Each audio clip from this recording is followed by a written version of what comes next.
ulit ako mag-upload ng video sa YouTube channel ko. Yes. Dahil na-busy tayo sa ilang taon. Ilang taon. So guys, as you can see, nasa studio ko ako. Yes. I have my own business na. And that is eyelash extension. Yes. Taga-eyelash. Taga-tagig ako, and then di ko na sabihin kung saan mismo. Kasi dapat mag-chat kayo sa page ko kung gusto nyong magpa-eyelash. Yes, nag-eyelash ako, and ayan, nakikita nyo ba? Ayan, mga sample ng gawa ko. Nag-eyelash extension ako, and also brow lamination, and brow tint, and eyelash lift, yan, and all. Tapos, kung gusto niyo rin magpa-makeup, like graduation makeup, pictorial, grad pic, or birthday, pwede rin naman. Ganun. Mga pangpaganda at kaartihan sa buhay ng mga babae. Bakla. Charis. So, yun, guys. Wala. Dapat kasi meron din akong client ngayon. Kaso, sabi niya bigla, move daw yung time niya. Dapat, anong oras na ba ngayon? It's 4:18. 4:18 na dapat 4 o'clock PM ang schedule niya. Kasi sabi niya, tight daw na schedule niya. So, 6 PM na lang mamaya. And then, at saka pala, meron din kaming nails extension din kami. And hindi ako yung gumagawa, which is yung kapatid ko, si Eloisa. So, yun. Dalawa kami dito sa studio. So, guys, kamusta? Ako, i-assume ko na lang na kinakamusta nyo. Sige, kunyari, ba't ang tagal kong hindi nakapag-vlog? Para mag-greet. So, ayun nga. Bakit ang tagal kong hindi nag-vlog? Magka-college na ata ako noon. Alam ko kasi parang senior high ako nung nag-vlog ako eh. Tapos, nung tumuntong na ng college, medyo naging busy na ako. Kasi architecture yung course ko. Kaya, parang tumutok ako doon. Di ba kapag gumagawa ng plates, it takes time, super duper tagal. Parang, kapag tuloy-tuloy, para matapos yung isang plates, parang 3 to 4 hours. Ganon, kung may mga post-post pa yun, mga katulad ng kain-kain, ganon. Mga 5 hours or 6 hours sa isang plate. So, yun. Tapos, meron pang kasunod sa ibang subject na mga plates. So, bali, parang sa isang araw, tumatatak na 3 plates, minsan 4 sa isang araw na binigay sa amin. Tapos, yung iba dun, sabay-sabay yung deadline. Sabay-sabay yung deadline. Tapos yun, naubusan ako ng time sa pag-edit, pag-vlog, kasi nga, wala. Busy na eh. Tayo eh. Study course. So, yun. Kaya ako na-stop mag-vlog. Ngayon kasi, medyo maluwag na yung schedule ko dahil iba na yung school ko. Lumipat ako ng school, hindi na rin architecture yung course ko. Kaya, so sad, nakakamiss man dahil yun talaga yung forte ko. Pag architecture, super forte ko yun. Miss ko na yung yung course na yon kasi gustong-gusto ko talaga yun, as in, super duper gustong-gusto ko. Nung dati nga, pangarap ko lang na kunyari pag nag-architect ako, tapos yung magiging business ko pagkatas ng architect, habang nag-work, ganun, is furniture shop, ganun. Parang hindi naman pang high level na na mga furnitures ang gagawin ko. Yung mga pang level lang, kayang abot na budget. Ganun.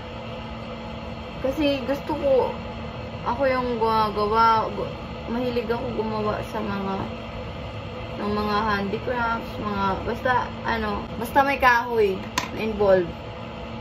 Gawa sa mga kahoy.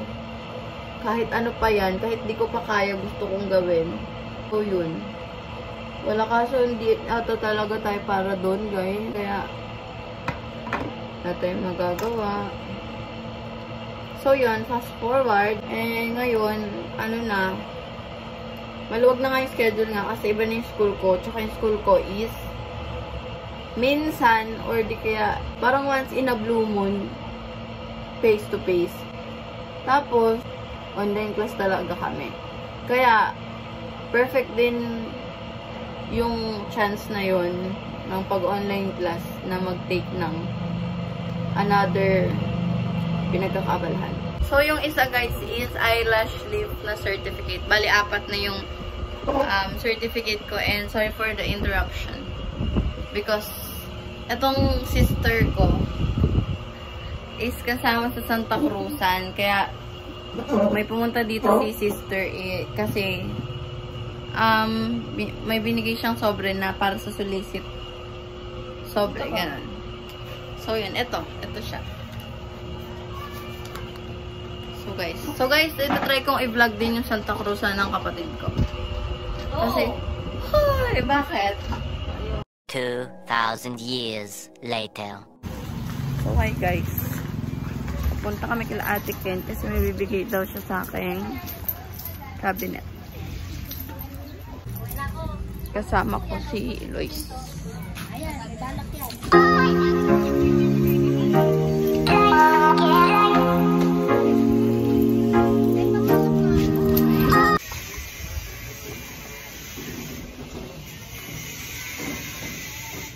Ang itim ito. Hindi ko po siya kapatid kasi maitim po siya. Tapos may kulay yung buhok niya kasi sa akin black eh. Ayan yung itsura ko. So, tingnan nyo. Anak ng taga-ano to. So guys, dito na kami. And ito na, kinuha na namin yung cabinet na binigay ni Ate Ken. Thank you so much, Ate Ken. Love you. Ayan na, binuhat namin na nakakapagod ang bigat. So, hindi namin alam kung saan namin ilalagay at ipapwesto. Kaya, titingnan muna namin. So guys, ang haggard ko na. Hindi talaga namin alam kung saan pa namin ilalagay ito. So, sa baba na lang siguro siya. And then, pupukuin ko muna yan dahil ito yung ano niya. Ito yung likod, ayan o. Hindi pa tapos. Kaya kuha muna ako ng martilyo and pako and pero bago yan, magmamerienda muna kami kasi nagugutom na ako. So guys, ito yung second floor namin, yung taas ng shop ko. And then ito yung magiging tapa box namin. Kung naaalala nyo, meron kaming tapa box sa baba.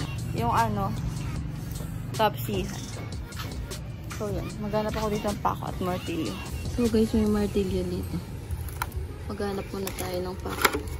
Dapat yung pako natin is maliit lang. So guys, ito lang yung nakita ko. Ayan. Screw na maliit. Magbili muna ako merienda dahil nagutom na ako. Doon ako bibili guys. Diyan.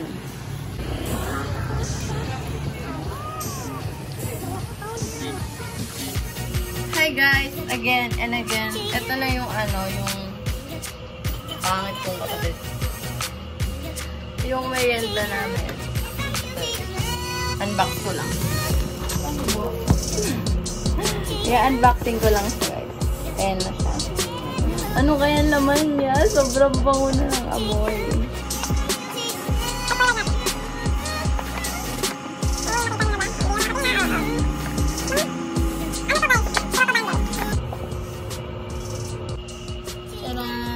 Ayan, may dalang kukain. So, kakain muna kami. At gutom na ako. So guys, magre-retouch muna tayo dahil on the way na yung client kong isa. Ayan, and ipe-prepare na natin mga gamit sa table. Let's go. So, hi again guys. Wala pa yung client natin. And it's already 6 o'clock p.m. And And yan, ayan, nakikita nyo ba yung table na yan? Ayan! Diyan magne-nails yung kapatid ko. Isang tao lang siya, pero eyelash and nails yung papagawa. But, para hindi matagal, sabay na lang gagawin. So, maybe, ang gagawin ko, itong lash bed ko. Ayan, ayang lash bed ko, igigit na namin dito. Igigit na namin dito para lipat si Eloy doon sa gilid, tapos dito lilipat. Kaya, you know what I mean, ah. So, guys, ito nga pala yung sinasabi kong certificate ko na brow lamination. Ayan. So, guys, ito na. May isa na ako nagawa. Ayan. 2,000 years later. Baby! Baby! Hi! Diba? Hinahanap niyo yung mukha. Bulaga. Bulaga. Bulaga. Bulaga.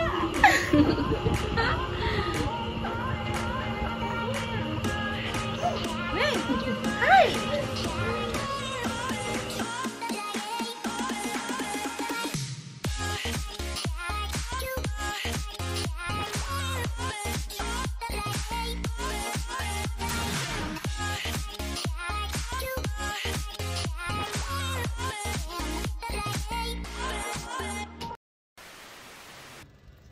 Hi guys! So ayan,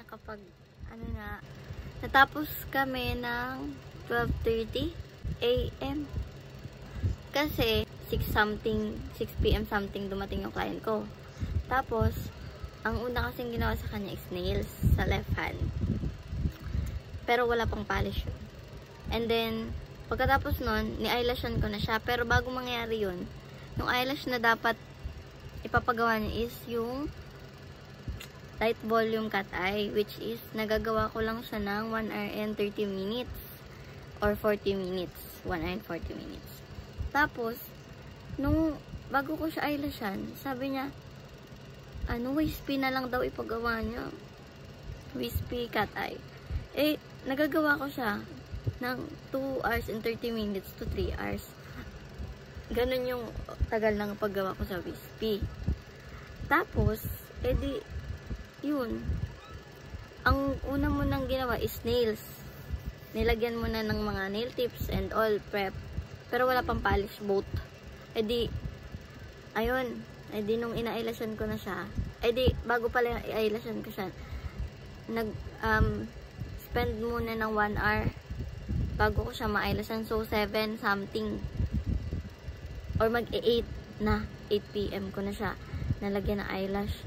Tapos, edi, ginawa ko siya 3 hours. So, 3 hours talaga.